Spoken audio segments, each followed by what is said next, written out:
ना करना। नहीं, आपकी सलाम बोलते हुए बटवा मारा ये नहीं बोलेंगे, सलाम सर। करते हुए बटवा मारा नहीं बोलेंगे। हिंदुओं के प्रति ये घृणा मत कीजिए। अब मुझे मानिए, मुझे गाली दीजिए, पर मेरी सनातन संस्कृति को गाली नहीं देंगे, नहीं देने दूंगा मैं, नहीं देने दूंगा मैं, नहीं देने दूंगा। हजार शहजाद मर जाएंगे पर ये सनातन संस्कृति को गाली नहीं देंगे। मैं आपको अपनी बात करूं, एक किसी के बीच में आपने किसी के बीच में नहीं बोला। आपको देखिए एक बार अगर कोई किसी के पैर छूता है तो मतलब वो उसको बटुआ मार रहा है, मुझे लगता है ये पैर छूना क्यों बीच में आ गया? बस पैर छूना आप वैसे आप अटैक करिए। मैं किसी के बीच में नहीं बोला, मुझे अपनी बात रखनी है, लेकिन नियत खराब है। आप भी इनसे बड़े हैं, सबको लंबी नौकरी आप भी इनसे बड़े हैं। आपको पता है जब 62 का युद्ध हुआ इंडिया चाइना का, तब लेफ्ट के एक नेता है, उन्होंने खून देने की बात की भारत की सेना को, और जब खून देने की बात की तो कम्युनिस्ट पार्टी ने उसे अपने पद से हटा दिया। यदि मैं झूठ बोल रहा हूं तो सच बताइए, यदि मैं झूठ बोल रहा हूं तो सच बता दीजिए। मात्र पांच मैं विवेक जी से सिर्फ इतना कहता हूं, आज आप देशभक्त है ना, इसका प्रमाण दे दीजिए कि न्यूक्लियर वेपन खत्म होना चाहिए, नहीं होना चाहिए। पहली चीज यह है, देशभक्ति का प्रमाण युद्ध नहीं होता हमेशा। मुलायम सिंह यादव जब डिफेंस मिनिस्टर थे, सबसे बड़ी उपलब्धि उस डिफेंस मिनिस्टर की, हम उन्हें बुलाते थे अजय भवन में, वर्धन साहब की मेमोरियल मीटिंग हुई, एक वीआईपी के रूप में मुलायम सिंह यादव जी को हम लोगों ने इनवाइट किया। उनकी सबसे बड़ी उपलब्धि थी, उन्होंने चाइनीज सरकार के साथ बैठ करके कहा कि जवान आपके भी हैं, जवान हमारे भी हैं, लड़ते हैं और मरते हैं, आपस में मुठभेड़ हो जाती है तो बॉर्डर के इतने किलोमीटर उस तरफ और इतने किलोमीटर इस तरफ आपको मुलायम शस्त्र अलाउड नहीं होगा। आपको मुलायम सिंह और इसीलिए मुलायम सिंह यादव का सिर्फ जो आपके दफ्तर में आए वो बयान याद है मुझे। मुलायम सिंह यादव का वो बयान याद है जो उन्होंने मेरे माइक पे दिया था, जब मेरा चैनल कोई और था, लेकिन उन्होंने मेरे माइक पे बांध दिया था कि चाइना हमारा दुश्मन नंबर 1 है। बिल्कुल, उसमें मैं नहीं कह रहा, मैं कह रहा हूं एज अ डिफेंस मिनिस्टर अगर आपको किसी के परफॉर्मेंस को रैंक करना है तो ये वो डिफेंस मिनिस्टर था जिसने बोला कि बॉर्डर के इतने किलोमीटर आदरणीय नेताजी अलाउड नहीं होगा। इसीलिए जब भारत और चाइना के बीच में जवानों की मुठभेड़, ये न्यूक्लियर वेपन, ये नेताजी ने कब बोला? एक सेकंड, ये नेताजी ने कब बोला कि न्यूक्लियर वेपन इंडिया को नहीं रखने चाहिए? ये कब बोला था बताइए? नहीं बोला उन्होंने, आपने बोला ही न्यूक्लियर बोला था कि न्यूक्लियर वेपन नहीं रखने चाहिए? कभी नहीं बोला उन्होंने हमेशा। अब ऑडियंस सवाल क्या है? बोलिए क्या सवाल आपका? क्या समाजवादी पार्टी और इंडिया अलायंस को कांग्रेस के पीछे ऑपोजिशन चलाने की आदत हो गई है? क्योंकि अगर वो अपने आप को इतना नेशनलिस्ट मानते हैं तो क्यों चन्नी जी के एक सेपरेटिस्ट बयान पे एक स्ट्रॉन्ग एक्शन की डिमांड नहीं करते कांग्रेस? ओके, ये अच्छा, ये सपा से डिमांड सवाल है और जवाब। देखिए मजेदार बात और आपको RJD से भी जवाब सुनिए, मजेदार बात आपको बताएं, भारतीय जनता पार्टी की जो सरकार है इसे कुछ नहीं करना है।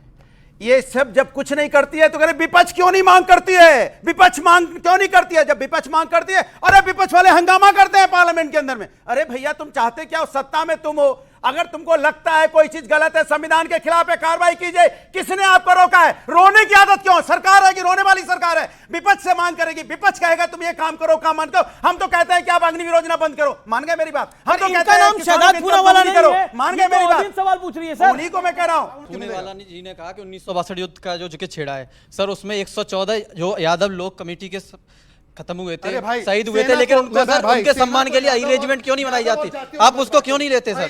सेना को यादव और जातियों में मत बांटो। मैं आपके पैर छू लेता हूं, यादव जातियों में बांटेंगे, सेना को जातियों में बांट देंगे। आप सेना को जातियों में मत बांटिए, सेना को धर्म में मत बांटिए, सेना को जातियों में मत बांटिए। सेना को धर्म और जाति में ये बीमारी है क्या? ये बीमारी है क्या? एक सेकंड अहिर रेजिमेंट बनाने की मांग हो रही है और ये मांग आज की नहीं है। अगर आपको अहिर रेजिमेंट से दिक्कत है तो आप बोलिए आपको अहिर रेजिमेंट से दिक्कत है। आप यादव से क्यों बोला? आपको अहिर रेजिमेंट से दिक्कत है, आपको उनकी शहादत से दिक्कत है, आपको उनकी कुर्बानी से दिक्कत है, आपको उनके देश प्रेम से दिक्कत है, आपको उनके राष्ट्र प्रेम से दिक्कत है, इसलिए आपने बोला ऐसा। आपको अहिरों से दिक्कत है, मुझे दिक्कत है ना। अभी जी जवाब नहीं, जैसे वो कह रहे जैसे सिख रेजिमेंट है, जैसे गोरखा रेजिमेंट है, जैसे कमाऊ रेजिमेंट है, वैसे यादव रेजिमेंट होनी चाहिए, ये प्रश्न है। देखिए ऐसा है कि भारत की सेना में एक ही रेजिमेंट है और वो है भारत की रेजिमेंट। सब लोग भारत माता की जय बोलकर निकलते हैं और कुछ नहीं बोलकर निकलते हैं। भारत माता की जय। और मेरी बात सुन लीजिए। जो शहीद, प्लीज कंचना जी, मैंने आपके बीच में, कंचना जी मैंने आपके बीच में नहीं बोला, यहाँ पे भी जातिगत जनगणना करा देंगे, आर्मी में भी जनगणना हो जाएगी। सुन लीजिए, मैं एक रिक्वेस्ट करता हूँ, जो सवाल उस लड़के ने ग्रीन शर्ट ने पूछा वो इसलिए प्रासंगिक है अनुराग भाई, इसलिए क्योंकि ये है राहुल गांधी का बयान। पार्टी का नेता चाहे कुछ भी हो जाए आपको आतंकवादी के घर में नहीं मिल सकता है। ये राहुल गांधी ने कहा था पंजाब में कि कांग्रेस पार्टी का नेता आतंकवादी के घर में नहीं मिल सकता है, आम आदमी पार्टी पर हमला करते हुए। आज आम आदमी पार्टी भी इनके साथ, और चन्नी जी अमृतपाल की वकालत कर रहे हैं, एक को जवाब नहीं है, एक को जवाब नहीं है। इस देश का देखो, भारतीय जनता पार्टी सरकार में उसका दुर्भाग्य देखिए। 1962 की बात होगी, हम कहते हैं कि बेटा रोजगार दे दो, उसका वीडियो नहीं सुनाएंगे। हम कहेंगे महिला पर अत्याचार होगा, उसका वीडियो नहीं सुनाएंगे। हम कहेंगे टमाटर या महंगाई बढ़ गई, उसका वीडियो नहीं सुनाएंगे। हम कहते हैं छात्रों का पर्चा लीक हो रहा, उसका वीडियो नहीं सुनाएंगे। अरे हम तो अच्छी अच्छी बातें करते, सुनाओ ना वीडियो, सुनाओ वीडियो आप, कि हम यहाँ नहीं, हम मांग कर रहे हैं कि देश में महंगाई ज्यादा है, हम मांग कर रहे हैं कि देश के अंदर बेरोजगारी ज्यादा है, हम मांग कर रहे हैं कि देश के अंदर ऑडियंस के सवाल, जो कुछ लोग सवाल पूछते जाते हैं वो अपना हाथ खड़ा करें, जिन्होंने सवाल नहीं पूछा। सवाल क्या है? एक सवाल यहाँ पे बहुत अनटच रह गया कि 2004 से 2009 के बीच में जब यूपीए की सरकार थी तो सही वो जो हमारे जो सिपाही शहीद हुए थे उनकी श्रद्धांजलि क्यों नहीं बनाई गई कारगिल दिवस पे? ये एक सवाल रह गया, इस पे विवेक क्या जवाब है? और जो यूपीए की सरकार आई पहली, वो आपके समर्थन के साथ आई, आपकी 60 सीटें थी, सबसे क्यों नहीं? क्या कारगिल विजय दिवस एनडीए का था, बीजेपी का था, अटल बिहारी वाजपेयी का था, लाल कृष्ण आडवाणी का था, जॉर्ज फर्नांडिस का था? सिर्फ ऐसा कुछ नहीं है। सबसे पहले ये जो चन्नी जी के ऊपर ये इलेक्शन कमीशन ने जो बोल रहे हैं उस कमेंट में मैं उसका जरा क्लैरिफिकेशन दे दूं। इंडिया अलायंस का और कांग्रेस का कोई भी घटक दल, कोई भी party anti national, separatist, Khalistani नहीं है, ना समर्थन करती है। पहली चीज, जयराम रमेश का क्लैरिफिकेशन है, चन्नी जी का व्यक्तिगत बयान था। फिर भी आप मुझे एक बात बताइए, इलेक्शन कमीशन ने, इन्होंने कहा साहब सरकार के ऊपर, सरकार की कोई गलती नहीं है, इलेक्शन कमीशन ने उसको टिकट दिया, अप्रूव किया और लड़ने दिया। इलेक्शन कमीशन को देना पड़ा क्योंकि एनआईए ने 1 साल जेल में रखने के बाद भी चार्जशीट नहीं दायर करी है, जानबूझ के, जिससे बीजेपी अमृतपाल को आने वाली पंजाब की पॉलिटिक्स में मैनिपुलेट कर सके। ये क्या आरोप लगा रहे हैं आप? ये आप बड़ा आरोप लगा रहे हैं, आपको बीजेपी के बाद जाना पड़ेगा। और मैं के सिन्हा भी इंतजार कर रहे हैं। जी जी, एक वाक्य का एक जवाब। एक second, Where is the charge sheet? Sir, मैं इसका अमीश जी देखिए, शो का रूल टूट रहा है। अमीश जी देखिए, अगर ऐसा करना है, अमीश जी मैंने आपसे रिक्वेस्ट किया था। इन्होंने कहा कि चार्जशीट क्यों नहीं फाइल हुई है, इसलिए नहीं हुई है क्योंकि पंजाब पुलिस का ये मामला है। ये पंजाब पुलिस का मामला है, आम आदमी पार्टी की सरकार है। अब बताइए, ये गलत है, विवेक ये गलत है। अब दूसरी बात, विवेक आपने इतना गंभीर आरोप लगाया, जवाब तो सुनेंगे आप अपने टाइम पे। जवाब सुनना चाहिए कि नहीं सुनना चाहिए?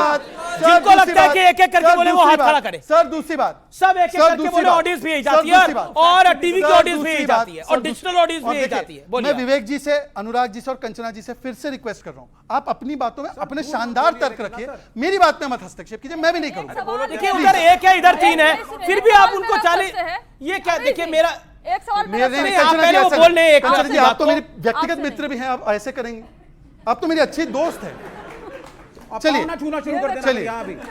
देखिए, राजनीति में दोस्ती नहीं हो सकती, राजनीति में दोस्ती नहीं हो सकती, राजनीति में अच्छे रिश्ते नहीं हो सकते क्या? मैं अपनी बात रख रहा हूं, और मैं देखिए, मैं कभी भी कर्टेसी को नहीं तोड़ता हूं, इनको तोड़ने तोड़े, पर मैं अपनी बात ईमानदारी से रखूंगा, संस्कारी भी हूं, पैर भी छूंगा और कर्टेसी से भी रखूंगा। मैं सिर्फ इतना कह रहा हूं कि ये लोग कह रहे हैं ना कि आतंकवाद का जवाब कैसे देना चाहिए। एक जवाब मनमोहन सिंह ने भी दिया था, मुंह बंद रख के 26/11 जब हुआ तो राहुल गांधी तो पार्टी कर रहे थे उस समय पर, और उस समय पर 26/11 के बाद पाकिस्तान को मोस्ट फेवर्ड नेशन दिया। आज मोदी जी है, उरी होता है, बालाकोट करते हैं, सर्जिकल स्ट्राइक करते हैं, और एमटीजे मुंह तोड़ जवाब स्टेटस देते हैं। हम लोग सेना को कहते हैं कि खुली छूट है। मैं सिर्फ एक सवाल पूछता हूं कि क्या चाइना के, एक सेकेंड, चाइना के साथ गलवान में जवाब दिया गया, फिर भी कंचना जी ने क्या बोला?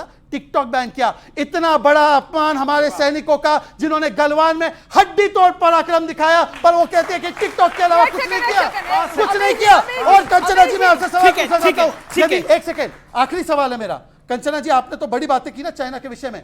एक पार्टी का चाइना के साथ एमओयू है, और इसने चाइना का चंदा भी लिया है, चाइना का धंधा भी किया है, और चाइना का झंडा उठाता है। बोलिए क्या स्टैंड है आपका? ओके, कंचना यादव, मैं फिर आपको मौका दूंगा, देन के सिन्हा, देन अनुराग जी। प्रधानमंत्री नरेंद्र मोदी जी हैं जो शहीदों के नाम पर वोट मांगते हैं। ये प्रधानमंत्री नरेंद्र मोदी जी हैं जो चाइना हमारे देश में घुसकर अरुणाचल में गांव बसाता है, सड़कें बनाता है और जी हैं। सर मेरा आपसे एक सवाल है, मतलब ओपिनियन भी है कि आप सबसे ज्यादा कौशल की जरूरत मुझे लगता है आर्मी में ही होती है, क्योंकि आपको देखकर, आपके काम को सुनकर मैं आपसे पूछ रही हूँ, 6 महीने की ट्रेनिंग, सिर्फ 6 महीने की ट्रेनिंग आपको लगता है कि उस कौशल को दे देती है? बहुत अच्छा 4 साल सवाल की है, नौकरी अच्छा में सवाल। है। आपसे मैं पूछ रही हूँ कितने लोग उसमें मारे जाएंगे, कितने लोग उसमें शहीद होंगे, आपसे मैं पूछना चाहती हूँ। मेजर जनरल रिटायर्ड के सिन्हा, प्रश्न ये है, एक तो बार बार ये चाइना की बात आती है कि चाइना ने हमारी इतने गांव कब्जा कर रखे हैं, अपने फलाने एरिया तक चाइना आ गया है, और अब जो कंचना जी का सवाल है, एक अच्छा सवाल है, इसका जवाब। बहुत जवानों के साथ जाकर मैं यूनिट से वापस आया हूं, सीओ सारे हम खुश हैं अग्निवीर से, क्योंकि अग्निवीर हमें यूथ देगा, अग्निवीर ऑपरेशनल रिक्वायरमेंट को पूरा करेगा। 6 महीने में ट्रेनिंग पूरी हो जाती है? 100%। 9 महीने की ट्रेनिंग के बाद हम ऑफिसर बनाते हैं, उसमें 2 महीने की छुट्टी होती है जी। तो ये 6 महीने का जो हमारे के जवानों की जो रेजिमेंटल ट्रेनिंग है वो भी 9 महीने की है, उसमें 2 महीने वो छुट्टी जाता है, तो तकरीबन 7 महीने, ये 6 महीने में एक दिन छुट्टी नहीं है।